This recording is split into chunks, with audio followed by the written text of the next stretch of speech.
keep the volume a shade high. That's all. Shut off the projector when the white dots flash on the screen. It will be in starting position. Thank you.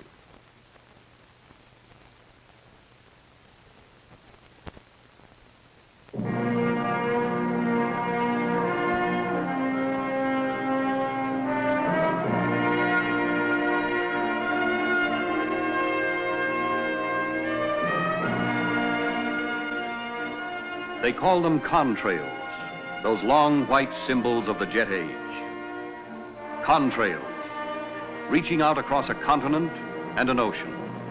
Flying banners of the DC-8 jet mainliner.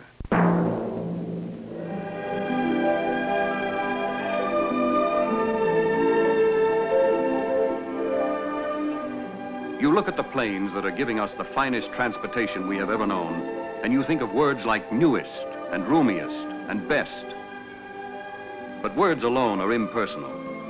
Words alone can't tell the story of time and extra care that mean new concepts of comfort and of service. Words alone can't tell the story of the impact of the age of jets on all of us who travel, because that is a personal story.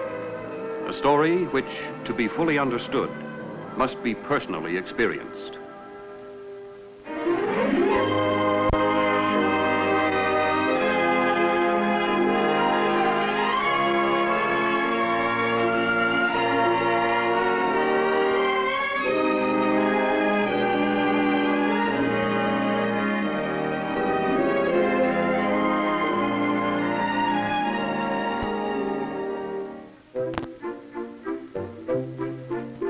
It is 7:40 a.m. East Time at New York International Airport.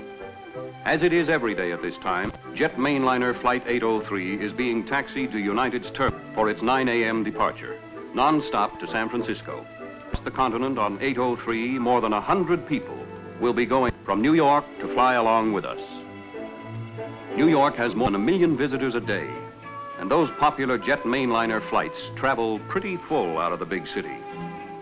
For that matter, jetliners are traveling pretty full from all points these days, because jet speed and comfort, people everywhere, more than ever before, are heading for the airport and going places to business appointments or to renew warm family ties.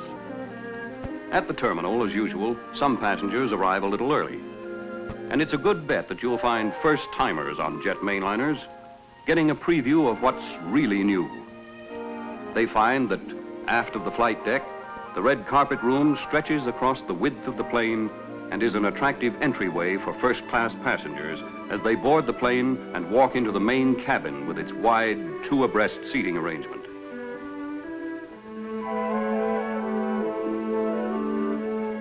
The custom coach section, a separate cabin in itself, has 3 abreast seating, and even a model reveals the fact that with the size of the DC-8, there is no skimping on roominess.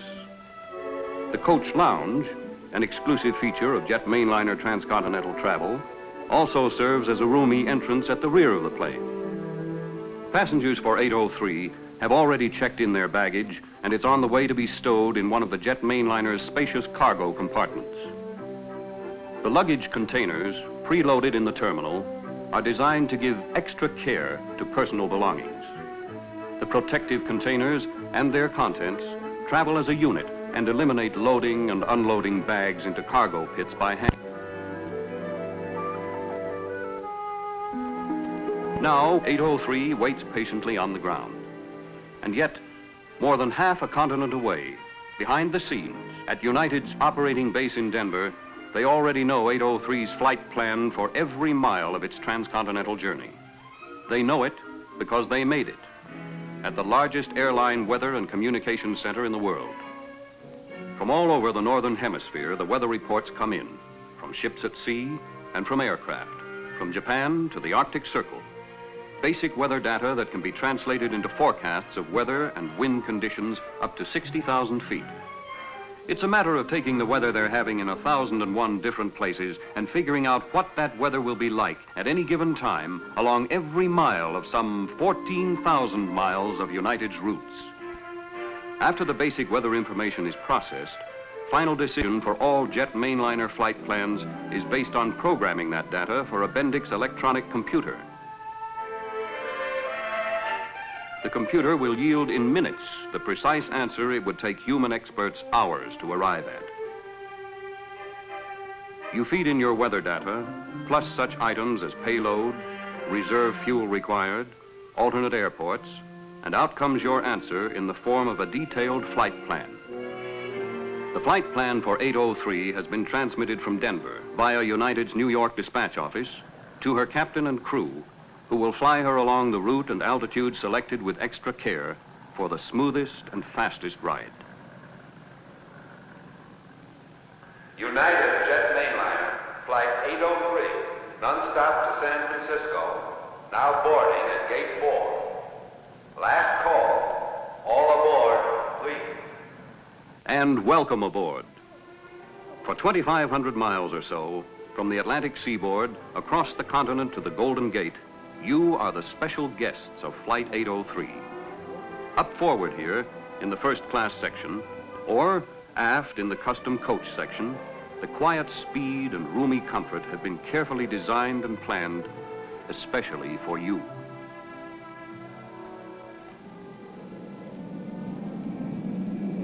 United Jet Mainliner 803, Idlewild Ground Control. Cleared to runway 31 left, wind northwest 12, altimeter 2972, taxiway Bravo, left turn on outer perimeter.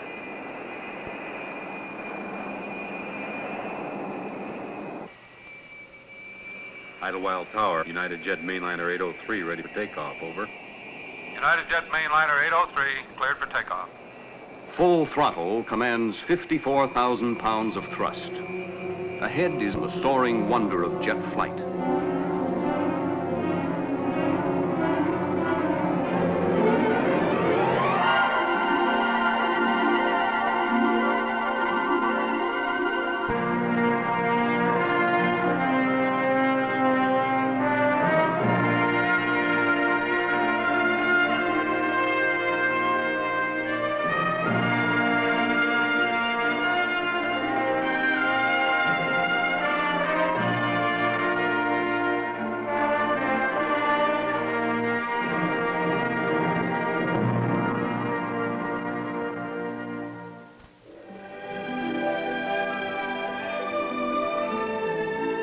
There was a time when the distant whistle of a train sounding in the night would fill our minds with thoughts of places far away. But today, there are no places far away. The quiet speed of smooth jet flight that intrigues the imagination and stirs the wanderlust that lies in the heart of everyone who loves to travel. And aboard 803, we are all a part of this new jet age of ours, flying across the continent in a new hotel on wings. The flight deck is the operating office of our multi-million-mile captain and his crew. The red carpet room is an informal sitting room with space to stretch and to relax. That's why this is Grace Bauer's second flight on a jet mainliner. The friendly service and quiet ride are exactly what she wants after that exciting weekend in New York. They call it the red carpet room because, extending as it does the entire spacious width of the airplane, it lends itself so well to the hospitality, friendliness, and comfort that are the hallmarks of red carpet service. For Sue and Jerry Parker, who have just been transferred to San Francisco, this flight is a first. The Thompsons, who run a dress shop together in San Bruno, make New York about 3 times a year. But traveling salesmen are always on the move, even when they want to be at home. So to men like Frank Morris or Ken Adams, jet flight means that no matter how far their trips may take them, from now on, they will always have more time for fun and leisure with their families. And so it is that to almost everyone, somehow or another, one way or another, the age of jets does have that very real and personal meaning of being able to see more and do more in the best possible way. And to the passengers in the custom coach section, the impact of those personal meanings also becomes quite clear, because today, just about everyone is flying. The speed of almost 100 miles an hour, the smooth, vibration-free ride, the luxurious interiors, and that exclusive jet mainliner conversation piece, the friendly coach lounge, are all features carefully designed for your personal comfort by the same experienced team that has worked so hard to give us the finest transportation system we have ever known. It is a team composed of the men and women who operate the airline to serve the needs of the flying public, those who build the planes, and those who build the engines. And when we look inside those engines, we can see the secret of their vibration-free performance. Smooth turning compressors and turbines that spin evenly on their axis. Every one of the small compressor blades is in itself a carefully designed and efficient airfoil. We have always been proud of our national reputation for mass production, but quantity is only an objective that must be tempered by craftsmanship and precision. The skill and experience that go into the fabrication and assembly of those Pratt & Whitney jet engines are paying off in a reputation for dependability that is unsurpassed. They are called the most proven engines ever built for passenger planes, and for good reason. They have flown more than 2 billion miles. It is only reasonable and logical for new concepts of power to team up with brand new concepts of airplane design. The Douglas DC-8s are designed from the ground up exclusively as passenger transports. And because they are so very large, Douglas had to construct 2 additional assembly plants with special equipment in order to match the size of their new jets. Just 2 of which, placed end to end, stretch out longer than a football field.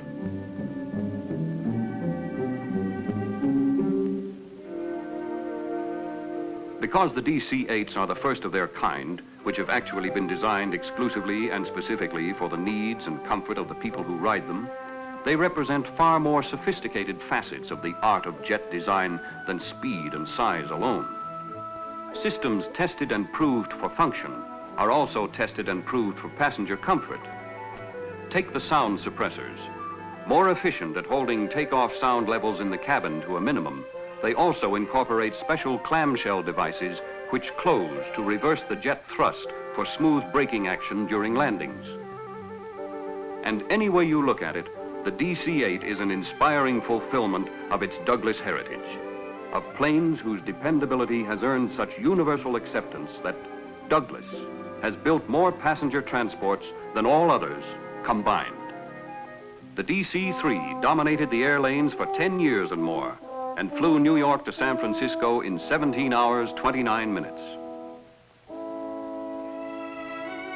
The DC-4 made the same journey in 15 hours and 45 minutes during the years of transition to the famous DC-6 series, which, pressurized for long-range over-the-weather operation, took 11 hours and 5 minutes. And then it was the DC-7 for coast-to-coast non-stop in 8 hours and 45 minutes.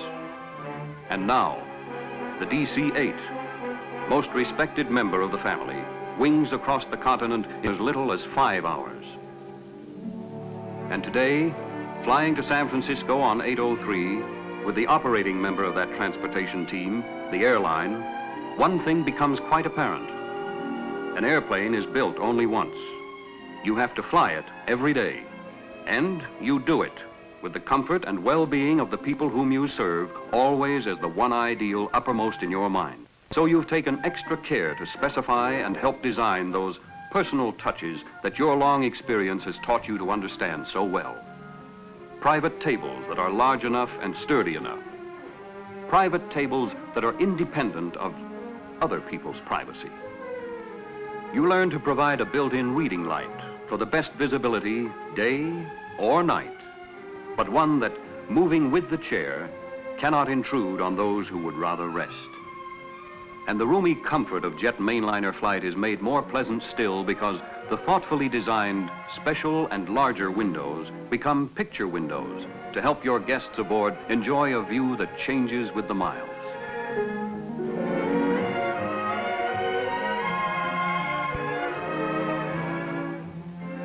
But when you operate an airline, there are many things you learn about the people whom you serve and how to satisfy their needs. So for the custom coach, You learn to design 3 abreast seating with ample room for stretching out. You learn how to make coach travel easy on your friends as well as easy on their budget. And of course, they in turn begin to know and understand a little more about the plane on which they're flying. But there are certain things that can't be made apparent by a look around the cabin. The crew, though, up forward on the flight deck, they can tell about it because they're one of the important parts of it. You and 803 are over Indiana now, but long before the DC-8 went into service, the flight crews started flying it out in Denver on the ground, in flight simulators, which electronically reproduce all conditions of actual flight just as they are experienced in the airplane. In front of the cockpit, a giant TV screen helps provide the effect of complete realism for training in takeoff and landing procedures. Engine and flight instruments react precisely as they do in the air. In the rear of the cockpit at the flight instructor station, a control panel lets the instructor set up every kind of practice situation for the crews to handle in the same way that they would during flight tests. Watch the instruments as throttles are retarded for the simulated landing.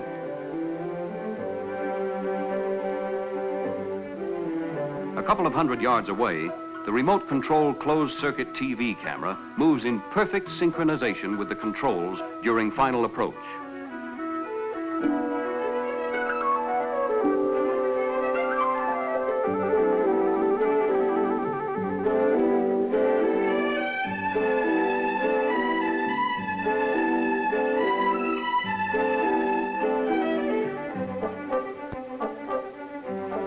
Modern techniques of transition training mean long and comprehensive practice and instruction, both in the simulator and in actual flight.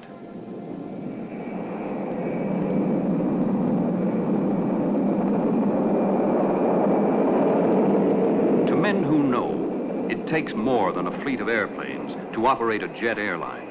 It takes depth in experience and in preparation, depth in planning and in training. And in the basic philosophy of company-wide training, the most important program always has been, and no doubt always will be, the emphasis on flight crew skills. It is a queuing program, and so men who have been piloting passenger transports for 10, 15, 20 years go back to school again. The cost? Over $10,000 per man. The time? As long as each individual member of the crew needs to pass the requirements of the Federal Aviation Authority and the even more exacting requirements of the airline for which he flies. So hour after hour, day after day, men and planes get to know and understand each other. Together they go through flight maneuvers far more severe than any that might be encountered in routine scheduled operation, until even these newest planes are familiar friends to the multi-million-mile crews that fly them.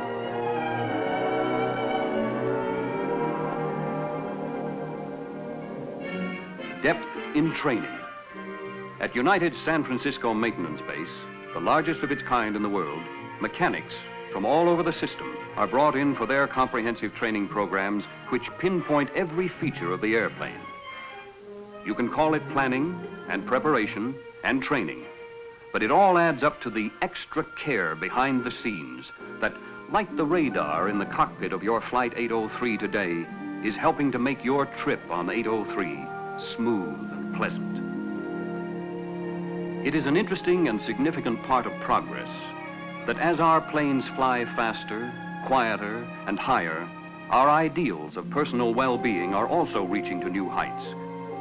But jet speed handed us a problem of time, even better service in half the time. Speed and physical comfort should not mean a sacrifice of personal interest.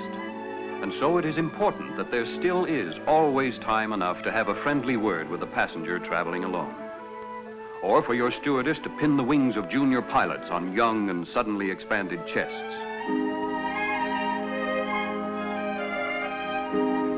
You can solve even your problems of time by planning. Something like 4 years of planning to reach your goal of better service in half the time. And personal attentions you receive are visual evidence of a much broader picture you seldom see. Case in point, the matter of the empty plate. Object at hand, an irresistible appeal to everybody's taste. And so, because the continental chefs in United's flight kitchens from Honolulu to New York are experts in the culinary arts rather than in words, they have set up a display as the personal expression of their mission, which is to see that all meals served on United are unsurpassed.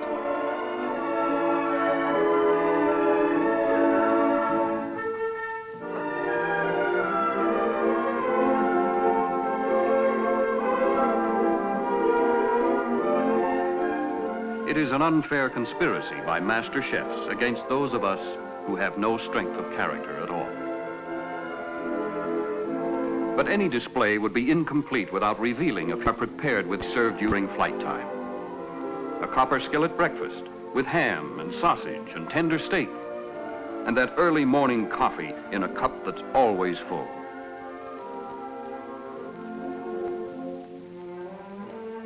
When attention turns to lunch or dinner, on shorter flights, the tray may hold chilled lobster cocktail, boned breast of chicken, and an oven-fresh dessert, with your choice of beverage, of course. The tasty alternate would be a refreshing soup and salad tray. All this behind the scenes, so that when it's eating time on 803 and your stewardesses in the custom coach section set those appetizing meals before you, forget about the fact you ever heard of diets. You can always blame that extra pound or two on obvious inaccuracies in that scale you'll weigh on next. This is your dinner hour, so enjoy those mealtime treats that have been prepared with extra care, personally for you. But most memorable of all on transcontinental flights is dinner in the first-class cabin, one of the finest dining places in the nation, where red carpet service makes each trip by air one more pleasant and enjoyable experience. The special full-course individual service may remind you of that popular form of friendly get-together called a progressive dinner party, where each separate course is served at a different place. But never before a progressive party that is a gourmet's delight and reaches out 1,000 miles and more. You've enjoyed cocktails over Ohio, salad over Illinois, and now it's time for your entree over Nebraska.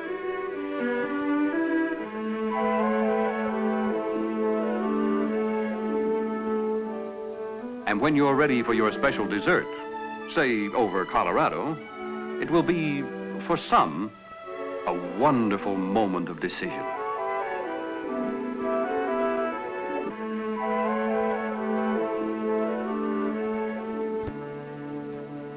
Time and the miles pass swiftly. High above Lake Tahoe, 803 has crossed from Nevada into California, and Oakland Air Traffic Center has control. United Jet Mainliner 803, Oakland Center. Clear to Oakland via jet route Sacramento, Victor 28 Oakland.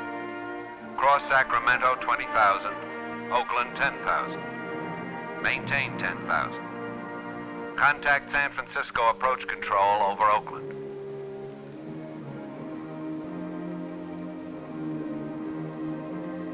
And now, San Francisco is almost below our wings. And it is logical to wonder if it is true when they say that as speed increases, our world is getting smaller. But physical distance doesn't change.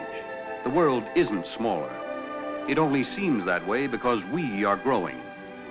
All of us together are taking giant strides toward individual effectiveness and personal satisfaction as we grow in size and stature along with the wonderful machines we have learned to build and fly so well.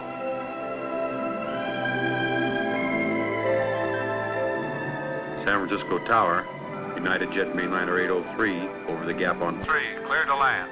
803, roger.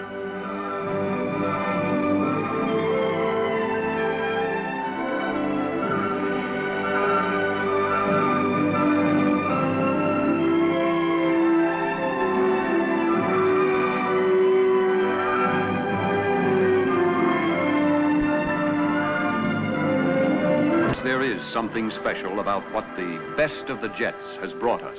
East to the Midwest to the Pacific coast or over the Pacific to Hawaii, speed, comfort, and convenience are opening broad horizons of pleasure as we fly into a new and wonderful age of travel aboard the flight of our choice on a DC-8 jet mainliner.